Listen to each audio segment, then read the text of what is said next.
La introducción. Pedimos la bendición de Dios sobre el estudio de su palabra. Empecemos. 12. Capítulo 3. ¿De quién dice esto el profeta? Léase Hechos 8, 26 a 40. Preguntas de preparación. 1. ¿A qué tipo de persona fue enviado Felipe con el Evangelio? 2. ¿En qué se nota la evidencia de la mano de Dios en esta lección? Introducción. Felipe había derrumbado la barrera del prejuicio y había proclamado a Cristo a los samaritanos.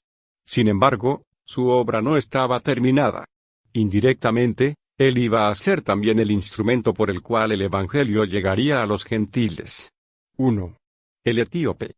Después de haber terminado su trabajo en Samaria, Felipe recibió la dirección divina para lo que tenía que seguir. Se le dijo que debía viajar al camino que va al suroeste, de Jerusalén a Gaza. Al llegar a dicho camino, vino un hombre que viajaba en el carruaje cubierto. Este hombre era de la antigua tierra de Etiopía al sur de Egipto en los extremos del río Nilo. Era hombre de importancia, al ser tesorero de la reina madre, Candace. A los reyes de Etiopía los tenían como hijos del sol, y por eso, demasiado sagrados para trabajar en los negocios seculares del reino. Así que la reina madre, a quien le daban el título Candace, era la persona que realmente gobernaba. Este hombre regresaba de Jerusalén, a donde había ido para adorar. Por eso deducimos que debe haber sido un prosélito judaico, o un temeroso de Dios, los cuales eran considerados un poco menores que los prosélitos. El Espíritu Santo indicó a Felipe que se aproximara a este hombre. Al acercarse al carro, que rodaba lentamente, oyó al hombre leyendo, pues en aquel entonces era costumbre común leer en voz alta. El etíope leía del capítulo 53 de Isaías, donde menciona la muerte del siervo de Jehová.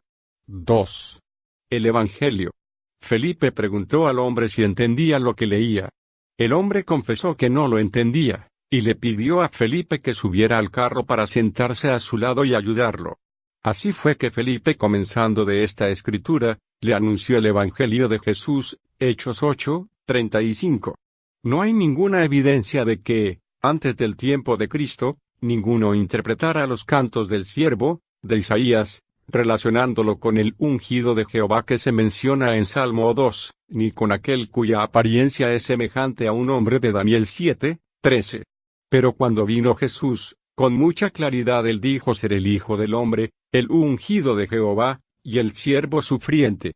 Antes del actual cumplimiento de estos pasajes siempre fueron difíciles de entender. Mas ahora que han sido cumplidos en Jesús de Nazaret, son tan claros como el cristal. Así fue como Felipe predicó el Evangelio de Cristo al etíope. Cuando se acercaron a un arroyo, el etíope pidió ser bautizado, y Felipe se lo administró. 3. La consecuencia. Después de que el etíope hubo sido bautizado, Felipe fue arrebatado milagrosamente por el Espíritu Santo. Luego apareció en Azoto, la antigua ciudad filistea de Asdod. Desde allí predicaba el Evangelio a las ciudades de la costa, yendo hacia el norte hasta llegar a Cesarea. Esto es lo último que sabemos de Felipe, hasta el final del tercer viaje misionero de Pablo. Vivía entonces en Cesarea, y tuvo 4 hijas profetisas. El etíope quedó solo a causa de la extraña partida de Felipe y siguió su camino gozoso, Hechos 8, 39. Sin duda retornó a su lugar de origen. Uno de los patriarcas de la iglesia informaba que se constituyó en misionero de su propio pueblo. Es lo que tendríamos que esperar, porque la fe verdadera provoca el deseo de compartir las buenas nuevas a los demás. Así que, por medio del testimonio de Felipe dado al eunuco etíope, el Evangelio alcanzó a los gentiles del norte de África. 13. Comentario a Hechos de los Apóstoles. Capítulo 09. Es evidente que lo sucedido en Samaria no le preocupaba a Saulo.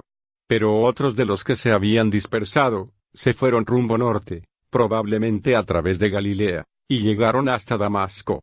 Esta era la ciudad más antigua e importante de Siria. Parece haber tenido una gran población judía en aquel tiempo, puesto que el versículo 2 habla de las sinagogas en plural. Saulo debe haber escuchado al menos rumores de que los creyentes dispersados tenían éxito en su predicación del Evangelio en aquel lugar. Esto tuvo como fin un suceso sumamente importante, tanto que aparece relatado en 3 ocasiones en el libro de los Hechos. La conversión de Saulo, Pablo, 9, 1-9. Saulo, respirando aún amenazas y muerte contra los discípulos del Señor, vino al sumo sacerdote, y le pidió cartas para las sinagogas de Damasco, a fin de que si hallase algunos hombres o mujeres de este camino, los trajese presos a Jerusalén. Mas yendo por el camino, aconteció que al llegar cerca de Damasco, repentinamente le rodeó un resplandor de luz del cielo, y cayendo en tierra, oyó una voz que le decía, Saulo, Saulo, ¿por qué me persigues? Él dijo, ¿quién eres, Señor? Y le dijo, yo soy Jesús, a quien tú persigues, dura cosa te es dar coces contra el aguijón. Él, temblando y temeroso, dijo, Señor, ¿qué quieres que yo haga? Y el Señor le dijo, levántate y entra en la ciudad, y se te dirá lo que debes hacer. Y los hombres que iban con Saulo se pararon atónitos, oyendo a la verdad la voz, mas sin ver a nadie. Entonces Saulo se levantó de tierra, y abriendo los ojos, no veía a nadie, así que, llevándole por la mano, le metieron en Damasco, donde estuvo 3 días sin ver, y no comió ni bebió. Es posible que algunos de los otros que se unieron a la persecución de Hechos 8:2.1 perdieran su celo contra los cristianos, no así Saulo. Estaba aún respirando amenaza, el griego es singular, y muerte, asesinato, contra aquellos que eran discípulos, aprendices, estudiantes y seguidores, del Señor Jesús. Después, Hechos 26:10, relataría cómo votaba a favor de la muerte de los que habían creído en Jesús. Respirando sería aquí literalmente inspirando. Es un participio griego, empneon, que indica que esto se había convertido en algo característico y continuo. En otras palabras, Saulo creó alrededor de él una atmósfera de amenazas y muerte tal, que la estaba respirando continuamente. Así como el oxígeno le permite a un atleta seguir adelante, era esta atmósfera la que mantenía en acción a Saulo. Sin embargo, en aquel momento, la mayoría de los creyentes se habían marchado de Jerusalén. Por tanto, Saulo fue por decisión propia al sumo sacerdote y le pidió cartas oficiales para las sinagogas de Damasco, que le dieran autoridad para arrestar a cuantos hallase de este camino, el camino, fueran hombres o mujeres, y traerlos atados a Jerusalén. Hechos 26:11 y 12. Esto significaría juicio ante el Sanedrín, y probablemente la sentencia de muerte. El camino era un título muy interesante que recibían los creyentes, y que era aceptable para ellos. Cristo es el camino de salvación, el camino de la vida. Damasco se hallaba a unos 220 kilómetros de Jerusalén en dirección nordeste, pero probablemente el camino en aquellos días tuviera cerca de 320 kilómetros. Cuando ya estaban llegando, lo rodeó repentinamente un resplandor de luz del cielo, centelleó como un relámpago. Como señala Hechos 26:13, siguió brillando alrededor de él con una luz más potente que el sol del mediodía. En la Biblia, se asocia frecuentemente la luz con las manifestaciones de la presencia del Señor. En Juan 17:5, Jesús oró a su Padre diciendo, ahora pues, Padre, glorifícame tú al lado tuyo, con aquella gloria que tuve contigo antes que el mundo fuese.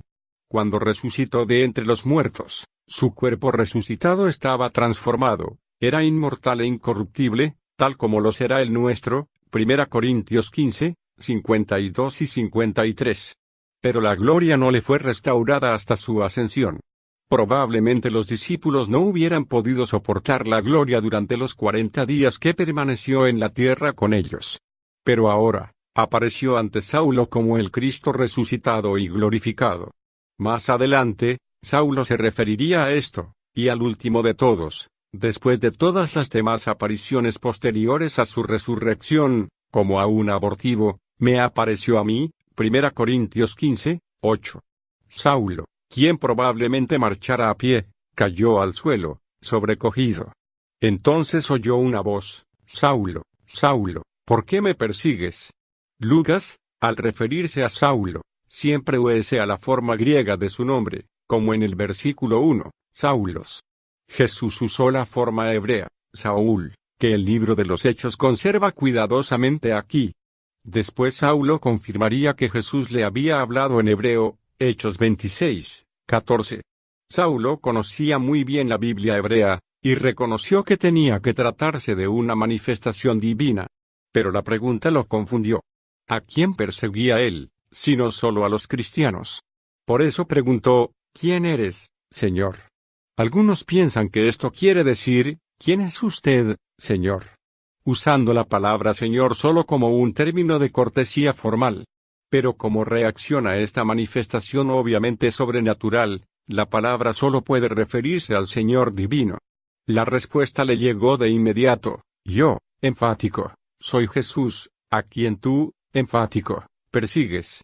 Al perseguir a la iglesia, Saulo estaba persiguiendo al cuerpo de Cristo, cuyos miembros están todos en Cristo. Entonces Jesús añadió, dura cosa, difícil, peligrosa, te es dar coces contra el aguijón.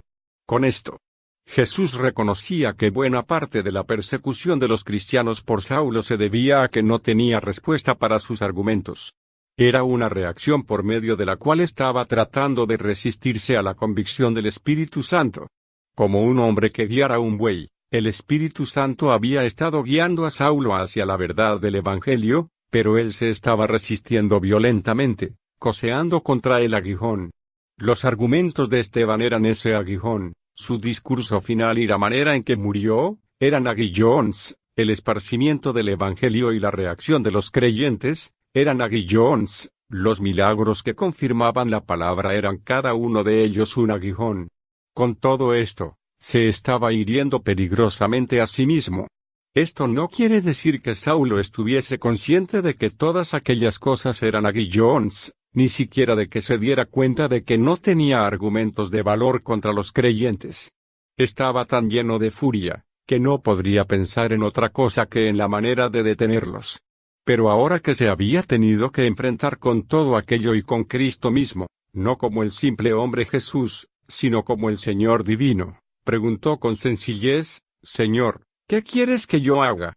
5. Esto muestra un cambio total en la actitud de Saulo, que es la evidencia de que hubo en él un arrepentimiento genuino.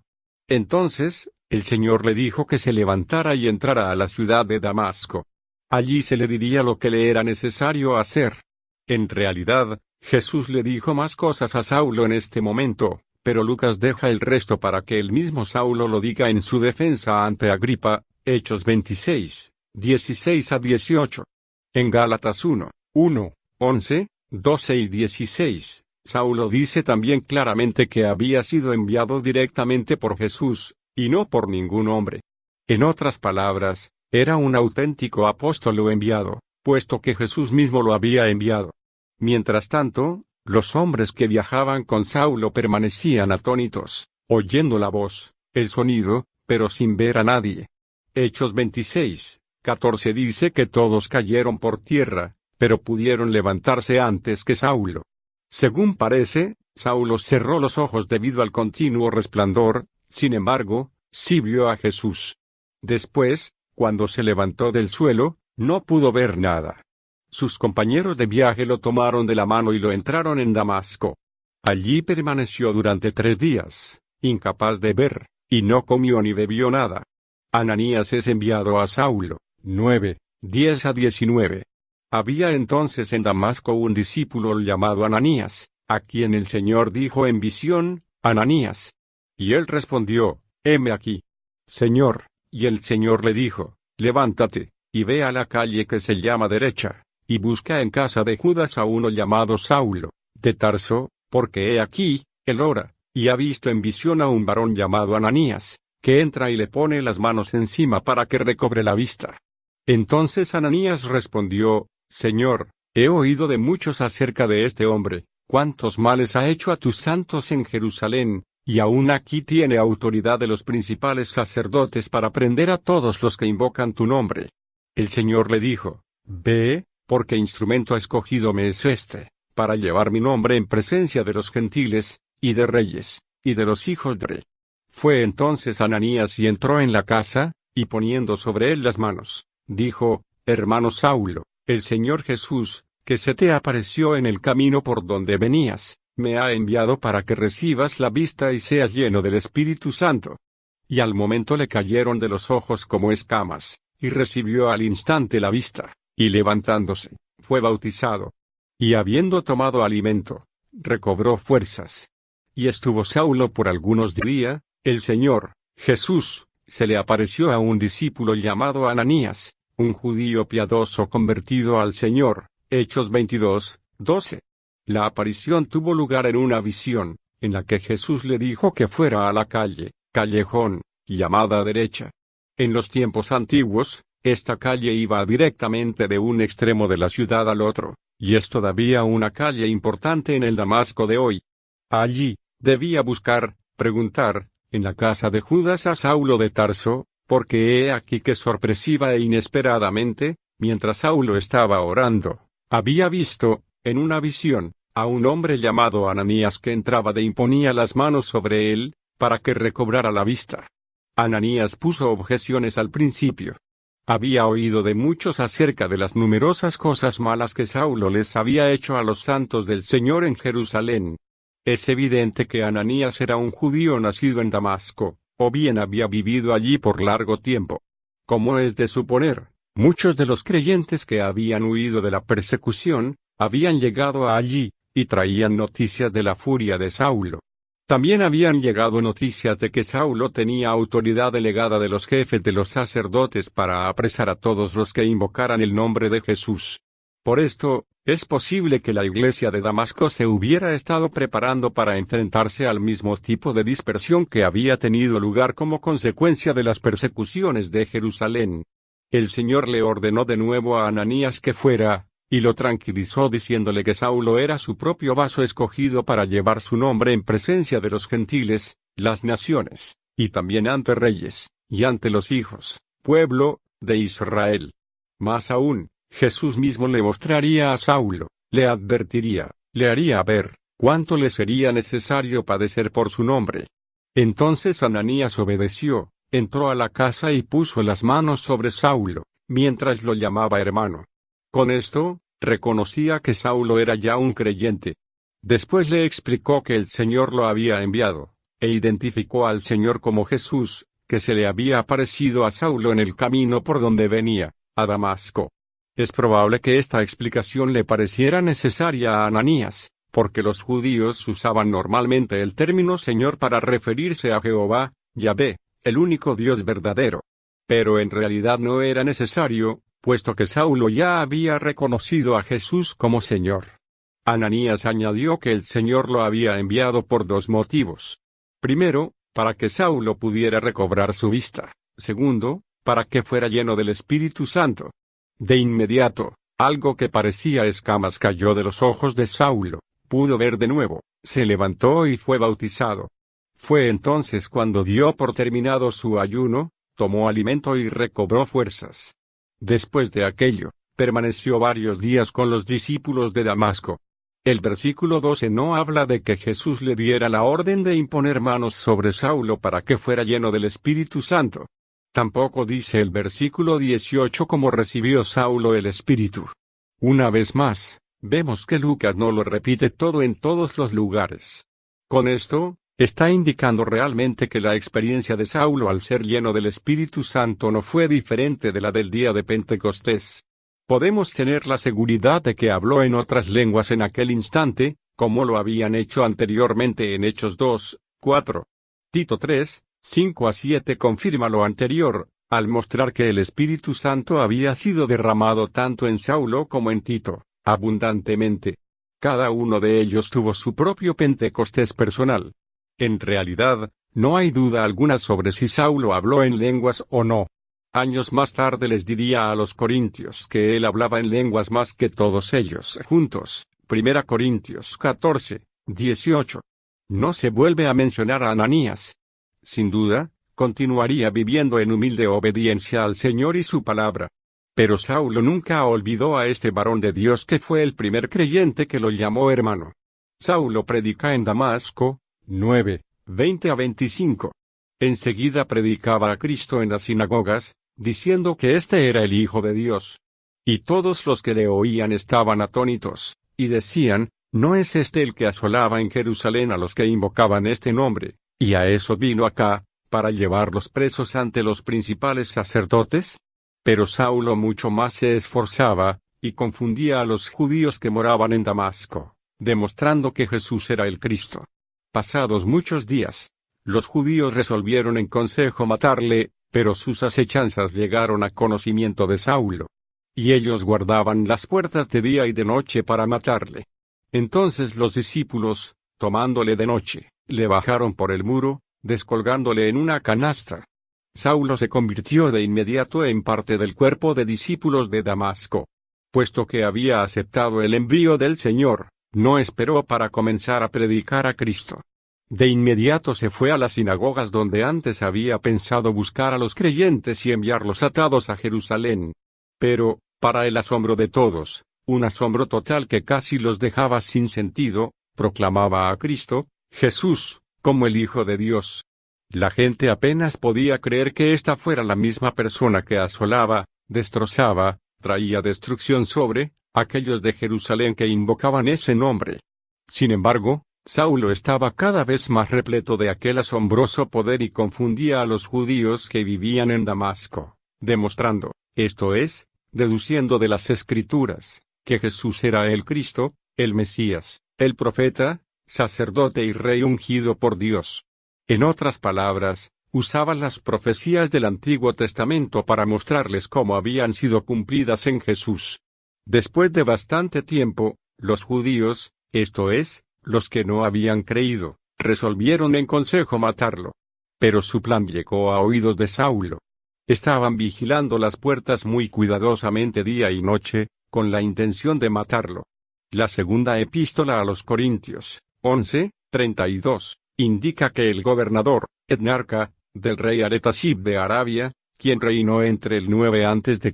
y el 40 después de Cristo, cooperaba en aquel plan, o quizá recibiera dinero de los judíos para que los ayudara a capturar a Saulo. Los discípulos de Saulo, sus convertidos, sin embargo, echaron a perder su plan, bajándolo por el muro en una gran canasta flexible hecha de juncos tejidos, o algún material similar. En 2 Corintios 11:33, Saulo añade que lo descolgaron por una ventana. Se pueden ver casas con una parte construida sobre el muro de la ciudad de Damasco aún hoy. Gálatas añade a esto que Saulo había recibido el evangelio que predicaba, incluyendo los dichos de Jesús, por revelación directa del mismo Jesús, Gálatas 1:12 y 16. También afirma Saulo que se había alejado de Damasco por un tiempo durante este período, y había ido a Arabia, para volver después a la ciudad. Puesto que, como creen muchos eruditos, Damasco se hallaba dentro del reino de los árabes nabateos en aquellos tiempos, Saulo no tuvo que ir muy lejos de la ciudad. Es probable que fuera hacia el este. Gálatas indica también que no fue sino hasta 3 años más tarde, o durante el tercer año, cuando los muchos días se cumplieron, y él fue a Jerusalén. Quizá Jesús le diera parte de esta revelación a Saulo durante el tiempo en que estuvo ciego, pero es probable que la mayor parte de ella la recibiera durante el tiempo que estuvo en Arabia. Bernabé recibe amistosamente a Saulo, 9:26 a 31. Cuando llegó a Jerusalén, trataba de juntarse con los discípulos, pero todos le tenían miedo, no creyendo que fuese discípulo. Entonces Bernabé, tomándole, lo trajo a los apóstoles, y les contó cómo Saulo había visto en el camino al Señor, el cual le había hablado, y como en Damasco había hablado valerosamente en el nombre de Jesús. Y estaba con ellos en Jerusalén, y entraba y salía, y hablaba denodadamente en el nombre del Señor, y disputaba con los griegos, pero éstos procuraban matarle. Cuando supieron esto los hermanos, le llevaron hasta Cesarea, y le enviaron a Tarso. Entonces las iglesias tenían paz por toda Judea, Galilea y Samaria, y eran edificadas, andando en el temor del Señor, y se acrecentaban fortalecidas por el Espíritu Santo. Al llegar a Jerusalén Saulo trató de unirse a los discípulos, en la adoración y el ministerio de la iglesia. Pero todos le tuvieron miedo. Sabían lo que él le había hecho a la iglesia. Su primer pensamiento fue que se trataba de algún truco o engaño para averiguar quiénes eran y destruirlos. Sin embargo, Bernabé lo aceptó, haciendo honor a su nombre, que significa hijo de consolación. Con toda seguridad, realizó algunas investigaciones, y después tomó a Saulo para llevarlo ante los apóstoles, y explicarles cómo había visto al Señor y había hablado abiertamente en Damasco. Esto indica que Bernabé les proporcionó todos los detalles. Durante algún tiempo, Saulo estuvo asociado a los creyentes, y entraba y salía de Jerusalén. Siguió hablando denodadamente con toda libertad en el nombre del Señor, pero pasaba la mayor parte del tiempo hablando y disputando, discutiendo, debatiendo, con los griegos, es decir, con los judíos helenistas, o de habla griega. Iba a las sinagogas de los helenistas, entre las que se encontraban las mismas que habían discutido con Esteban, Hechos 6:2.9. Sin embargo, no visitó las iglesias de Judea, las que estaban fuera de Jerusalén, porque más tarde diría que no les era conocido de vista en aquel tiempo, Gálatas 1:22. Como antes había sucedido con Esteban, el mensaje de Saulo sobre el Evangelio suscitó la ira de estos judíos helenistas, y trataron de matarlo. Probablemente lo consideraran un traidor que no tenía necesidad de juicio. Tan pronto como los creyentes de Jerusalén oyeron esto, bajaron con Saulo a Cesarea, y lo enviaron a Tarso.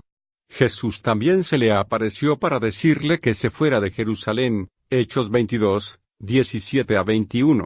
Sin embargo, los creyentes no lo enviaron lejos simplemente para salvarlo del martirio.